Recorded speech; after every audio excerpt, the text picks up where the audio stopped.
টাকায় 5টি মার্বেল বিক্রয় করায় 12% ক্ষতি হয়। 10% লাভ করতে হলে টাকায় কয়টি বিক্রি করতে হবে?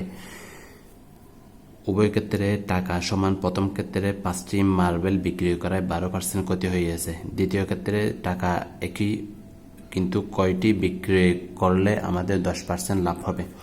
প্রথম ক্ষেত্রে আমাদের ক্রয় মূল্য নির্ণয় করতে হবে। ক্রয় মূল্য ইজ ইকুয়াল টু আমরা জানি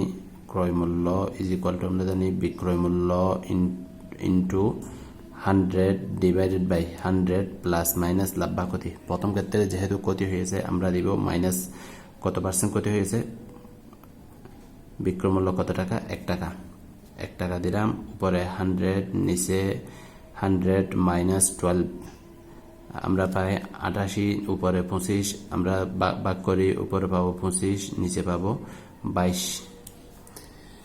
দ্বিতীয় ক্ষেত্রে বিক্রয় করতে হবে, কয়টি বিক্রয় করতে হবে? দ্বিতীয় ক্ষেত্রে প্রথমে আমরা বিক্রয় মূল্য নির্ণয় করি। বিক্রয় মূল্য ইজ ইকুয়াল টু ক্রয় মূল্য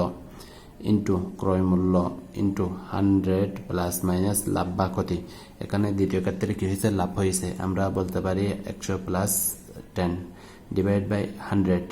ক্রয় মূল্য আমরা কত পেয়েছি, 25 ডিভাইড বাই 22 অর্থাৎ এটা 100 ডিভাইডেড বাই 88 গুণন 110 ডিভাইড বাই 100। 100 চলে গেল, 22 দ্বারা ভাগ করি, এখানে 4 পাবো, এখানে 5 পাবো। তাহলে বিক্রয় মূল্য আমরা পেলাম 4 ভাগের 5 টাকা, 4 ভাগের 5 টাকা। কিন্তু প্রশ্নে দেওয়া আছে কয়টি মার্বেল বিক্রি করেছে 1 টাকায়। 1 টাকায় বিক্রি করেছে 5টা। 1 টাকায় বিক্রি করেছে 5টি। 1 টাকায় বিক্রি করেছে 5টি। এটাও বিক্রয় মূল্য, এটাও বিক্রয় মূল্য। আমরা বলতে পারি এটা সমান এটা, অর্থাৎ 4 ভাগের 5 টাকায়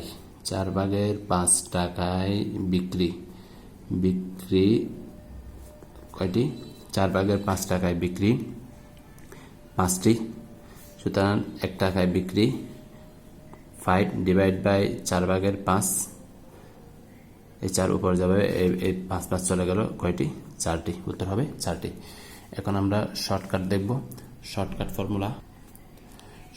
ফর্মুলা হবে বিক্রিত সংখ্যা, বিক্রিত পণ্য। শর্টকাট ফর্মুলা বিক্রিত পণ্য ইজ ইকুয়াল টু বিক্রয় মূল্য।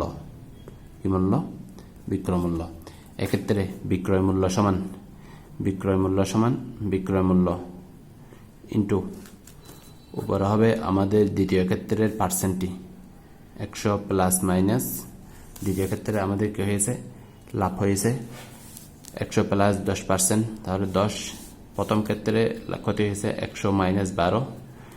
বিক্রয় মূল্য কত? বিক্রয় মূল্য 1 টাকা।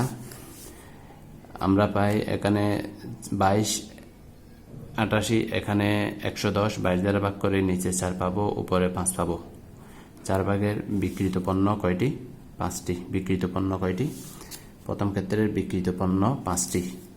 এই 5 চলে গেল। এখন আমরা বলতে পারি 1 টাকায় 4 এই পাশে গুণ হয়ে যাবে, তাহলে 4 ইজ ইকুয়াল টু 1 টাকা। কিন্তু এদিকে কি আছে, বিক্রিত পণ্য টি 4টি। অতএব 1 টাকায় বিক্রি করতে হবে 4টি।